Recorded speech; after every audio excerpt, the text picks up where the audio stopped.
myself Amir Malik, Assistant Professor, Metro College of Pharmacy, Knowledge Park 3, Greater Noida. Welcome to our new video. In this video, I will discuss about diabetes mellitus या अगर हम आम लोगों की भाषा में बोले तो शुगर की बीमारी के बारे में डिस्कस करेंगे।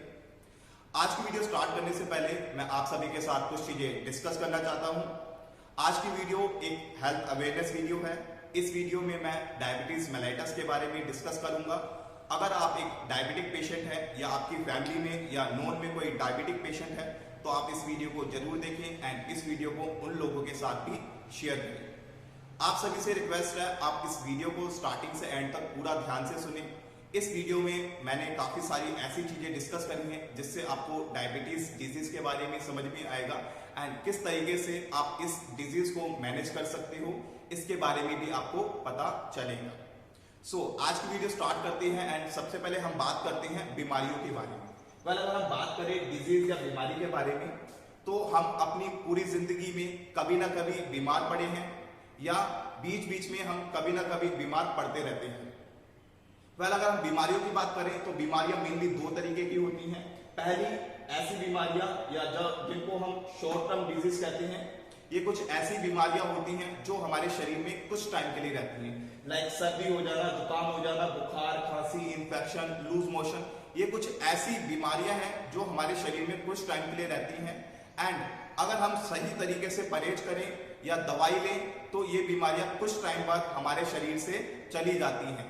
वहीं पे अगर हम बात करें दूसरे टाइप की बीमारियां तो ये बीमारियां लाइफ टाइम डिजीज होती हैं।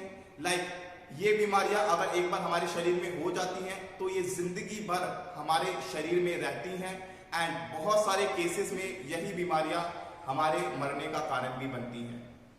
डायबिटीज मेलाइटस की अगर हम बात करें तो डायबिटीज मेलाइटस भी एक ऐसी डिजीज है जो अगर एक बार शरीर में हो जाती है तो वो शरीर में पूरी जिंदगी भर तक रहती है एंड उससे होने वाली परेशानियां भी पूरी जिंदगी भर तक होती हैं।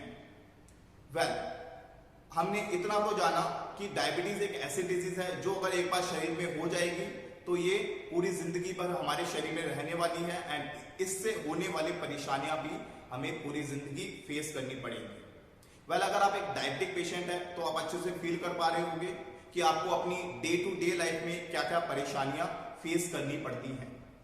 नाउ अब हम बात करते हैं डायबिटीज के बारे में। डायबिटीज या मधुमेह एक ऐसी बीमारी होती है जिसमें हमारा ब्लड का ग्लूकोज या हमारा जो ग्लूकोज की मात्रा होती है खून के अंदर वो बढ़ने लगती है। अब अगर हम ग्लूकोज की बात करें तो ग्लूकोज एक ऐसा केमिकल होता है जो हमारे शरीर में हमें एनर्जी देने का काम करता है। इसी ग्लूकोज की मदद से हम अपने डेली लाइफ के काम कर पाते हैं। अगर ग्लूकोज की कमी हो जाती है हमारे शरीर में तो हम अपने डेली के काम नहीं कर पाएंगे, हमें थकान महसूस होगी, हमें कमजोरी महसूस होगी।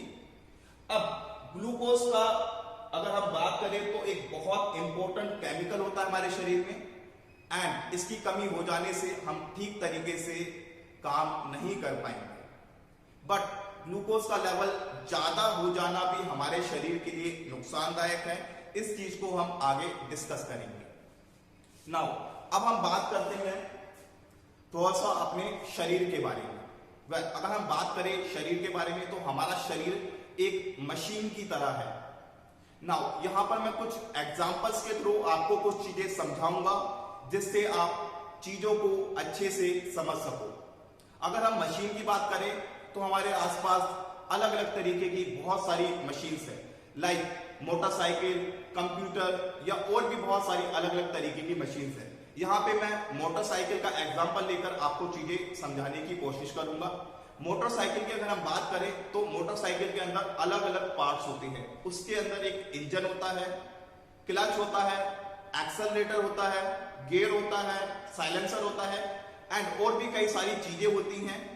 ये सभी चीजें आपस में वायर्स के थ्रू कनेक्ट होती हैं एंड इस मोटर बाइक को चलाने के लिए सबसे ज्यादा जो जरूरी चीज है वो है पेट्रोल। बिना पेट्रोल के हमारी जो मोटर बाइक होती है वो नहीं चल पाती है। पेट्रोल मोटर बाइक को एनर्जी देने का काम करता है, इसी एनर्जी से हमारी जो मोटर बाइक होती है वो चल पाती है। अब अगर हम अपनी बॉडी की बात करें तो हमारी बॉडी भी अलग अलग चीजों से मिलके बनी है।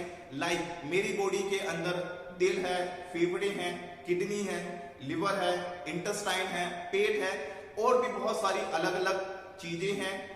एंड ये सभी चीजें हमारे शरीर में नसों के थ्रू कनेक्ट हैं। हमारे शरीर को काम करने के लिए जो ताकत की जरूरत होती है या जो एनर्जी की जरूरत होती है वो हमें खाने से मिलती है। जो भी हम खाना खाते हैं वो हमें ताकत देता है और हम अपने डेली लाइफ के काम कर पाते हैं। बट जो भी हम खाना खाते हैं वो सिर्फ हमें एनर्जी देने का काम नहीं करता है। हमारे खाने के अंदर बहुत सारी ऐसी चीजें होती हैं जो हमारे शरीर में अलग अलग तरीके का काम करती हैं। अगर हम खाने की बात करें तो हमारे खाने में मेनली 3 तरीके की चीजें पाई जाती हैं: कार्बोहाइड्रेट, प्रोटीन एंड लिपिड। मैं यहां पर आपको बहुत ज्यादा साइंटिफिक नहीं बताने वाला हूं, बट ये कुछ बेसिक चीजें हैं जिनको आपको जानना जरूरी है, जिससे आप अपनी डायबिटीज को और भी अच्छे से मैनेज कर पाओगे। अगर हम कार्बोहाइड्रेट की बात करें तो कार्बोहाइड्रेट ऐसा खाना होता है जो हमें एनर्जी देता है। प्रोटीन्स की बात करें तो प्रोटीन्स ऐसा खाना होता है जो हमारे शरीर की ग्रोथ करवाता है और रिपेयरमेंट करता है। लाइक हमें चोट लगती है, कट लगता है हमारी स्किन में, तो वो हमारा शरीर अपने आप ही हील करता है। अब ये हील जो हो रहा है वो किसकी मदद से हो रहा है? प्रोटीन की वजह से। लिपिड की बात करें तो लिपिड या इसको हम फैट या ऑयल कहेंगे, इसके भी अलग अलग कई सारे फंक्शंस हमारे शरीर के अंदर होते हैं ना। अब मैं थोड़ा सा कार्बोहाइड्रेट के बारे में डिस्कस करना चाहूंगा। कार्बोहाइड्रेट में लाइक हम आटा खाते हैं, चावल, चीनी, मैदा, आलू और भी कई सारी चीजें होती हैं, ये कार्बोहाइड्रेट के अंदर आती हैं। अब ये कार्बोहाइड्रेट जब हम खाते हैं तो हमारा पाचन होने के बाद या डाइजेशन होने के बाद ये कार्बोहाइड्रेट ग्लूकोज के अंदर कन्वर्ट होता है। एंड जैसा कि अभी हमने डिस्कस करा था ग्लूकोज के बारे में, ग्लूकोज क्या करता है? हमें एनर्जी देने का काम करता है। इसी ग्लूकोज की मदद से हम अपनी रोजमर्रा की जिंदगी के काम कर पाते हैं। अब हम डिस्कस करते हैं कि डायबिटीज के अंदर ऐसा क्या होता है कि ये ग्लूकोज बढ़ने लगता है। इस चीज को समझने से पहले हमें थोड़ा सा इंसुलिन के बारे में पता होना चाहिए। इंसुलिन की अगर हम बात करें तो इंसुलिन एक ऐसा केमिकल होता है जो हमारे शरीर के अंदर निकलता है या शरीर के अंदर बनता है। अब आम लोगों की भाषा में इसको समझने के लिए हम इंसुलिन को एक तरह से सुपरवाइजर की तरह बोल सकते हैं। इंसुलिन जो है सुपरवाइजर होता है। सुपरवाइजर क्या करता है? उसके नीचे जो भी लोग होते हैं वो उनको काम देता है एंड देखता है कि वो सभी लोग सही तरीके से काम कर रहे हैं या नहीं। सो इंसुलिन भी क्या करता है? वो सुपरवाइजर की तरह काम करता है ग्लूकोज के लिए। ये ग्लूकोज को काम देता है और चेक करता है कि ग्लूकोज सही तरीके से काम कर रहा है या नहीं कर रहा। ठीक है, तो ये गाइड करता है ग्लूकोज को। अब हम बात करते हैं कि ऐसा क्या होता है डायबिटीज के अंदर जिसकी वजह से ग्लूकोज का लेवल बढ़ने लगता है। तो अगर हम बात करें तो डायबिटीज होने के मुख्य 3 कारण हैं। पहला कारण नो इंसुलिन सिक्रीशन। अब अगर हमारे शरीर में इंसुलिन नहीं बनेगा, जैसा कि मैंने आपको बताया, इंसुलिन क्या कर रहा है? ग्लूकोज को गाइड कर रहा है कि किस तरीके से काम करना है।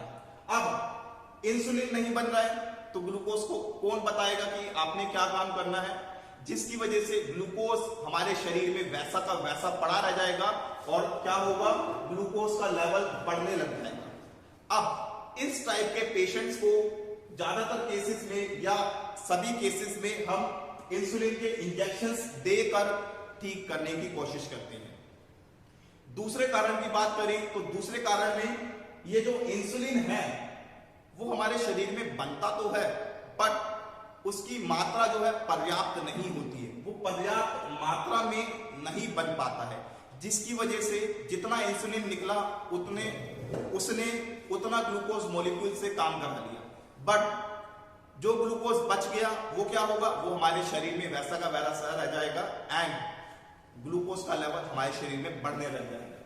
तो ऐसे पेशेंट्स को हम ओरल टैबलेट देते हैं। आपने देखा होगा डायबिटीज वाले पेशेंट्स को डायबिटीज की टैबलेट दी जाती है, तो वो जो गोलियां खाते हैं वो इस टाइप के पेशेंट्स होते हैं जिसमें इंसुलिन तो बन रहा है बट उतना पर्याप्त क्वांटिटी में नहीं बन रहा है। तीसरे कारण की बात करें तो तीसरे कारण में इंसुलिन जो है वो पर्याप्त मात्रा में बनता है, जितना बनना चाहिए उतना बनता है, बट इंसुलिन अपना काम खुद सही तरीके से नहीं कर पाता है। तो इंसुलिन जो है वो सही तरीके से काम नहीं कर पाता है। इस कंडीशन को साइंटिफिक टर्म में हम इंसुलिन रेजिस्टेंस कहते हैं। ऐसे पेशेंट्स को हम ओरल टैबलेट और इंसुलिन के इंजेक्शंस देकर ठीक करने की कोशिश करते हैं। अब तीनों ही केसेस में हमने देखा कि इंसुलिन जो है हमारे शरीर में रह रहा है एंड जैसे ही हम और खाना खाते हैं और कार्बोहाइड्रेट खाते हैं तो उससे और ज्यादा ग्लूकोज हमारे शरीर में आता है, बट कुछ ये कारण है जिसकी वजह से वो ग्लूकोज इस्तेमाल नहीं हो पा रहा है और हमारे शरीर में ग्लूकोज की मात्रा डे बाय डे बढ़ती रहती है।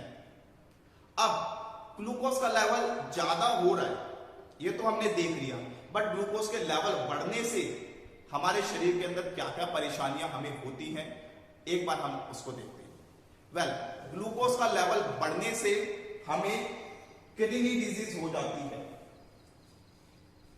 जो ज्यादातर डायबिटीज के पेशेंट्स होते हैं, जब उनको डायबिटीज होती है तो कुछ टाइम बाद अगर वो सही तरीके से चीजें नहीं करते हैं तो कुछ टाइम बाद ऐसे पेशेंट्स की किडनी डैमेज होने लगती है। ठीक है, स्वीट यूरिन, जो यूरिन या अगर हम बोले पेशाब जो है हमारा, वो उसमें मीठापन आ जाता है। आप कई बार देखोगे जो डायबिटीज पेशेंट होते हैं जब वो यूरिनेट करते हैं तो वहां पर चींटियां आ जाती हैं या हमें एक स्वीट सी स्मेल आती है। ऐसा क्यों हो रहा है? शरीर के अंदर ज्यादा ग्लूकोज था, ग्लूकोज यूरिन के थ्रू बाहर जा रहा है जिसकी वजह से वहां पर वो स्वीटनेस आ रही है। देन कार्डियक प्रॉब्लम, कार्डियक या हमारे जो हार्ट से रिलेटेड प्रॉब्लम होगी, ये भी परेशानियां डायबिटीज के पेशेंट्स में देखी जाती हैं। ग्लूकोज की मात्रा बढ़ने से हमारा जो खून होता है वो गाढ़ा होने लगता है। गाढ़ेपन की वजह से खून का बहाव सही तरीके से नहीं हो पाता है जिसकी वजह से हमें जो कार्डियक या हार्ट से रिलेटेड प्रॉब्लम्स होती है वो देखने को मिलती है। देन वोंड हीलिंग, घाव का भरना। डायबिटीज वाले पेशेंट्स में ग्लूकोज ज्यादा होने की वजह से उनकी जो घाव भरने की क्षमता होती है वो भी कम हो जाती है। अगर डायबिटीज वाले पेशेंट को चोट लगती है तो उनके चोट भरने में बहुत टाइम लगता है as compare to normal person. Eyes problem, diabetes वाले पेशेंट को कुछ टाइम बाद या कुछ सालों बाद आंखों में भी प्रॉब्लम होने लगती है। देन उसके बाद में ओबेसिटी, मोटापा। डायबिटीज वाले पेशेंट पे आप देखोगे कई सारे पेशेंट ऐसे हैं जिनको डायबिटीज होने के बाद मोटापा आ जाता है। ये कुछ बेसिक चीजें थी डायबिटीज मेलाइटस या शुगर के बारे में। आई होप आपको ये चीजें समझ में आई होंगी। आज की वीडियो में हम यही तक डिस्कस करते हैं। नेक्स्ट वीडियो में हम डिस्कस करेंगे कि कौन कौन से डायबिटिक कंडीशन वाले पेशेंट को किस तरीके से चीजें करनी चाहिए जिससे वो अपनी डायबिटीज को और भी अच्छे से मैनेज कर सकता है। एंड कुछ केसेस ऐसे भी हैं अगर हम सही तरीके से चीजें फॉलो करें तो इस डायबिटीज से हम छुटकारा पा सकते हैं। वीडियो अच्छी लगी हो तो इस वीडियो को लाइक करें, शेयर करें उन सभी लोगों के साथ जो जरूरतमंद हैं जिनको डायबिटीज की बीमारी है। अगर आप कुछ पूछना चाहते हैं तो कमेंट सेक्शन में पूछ सकते हैं। चैनल को सब्सक्राइब करें ताकि इसी तरीके की और भी वीडियोस आपको मिलती रहें। Thanks for watching.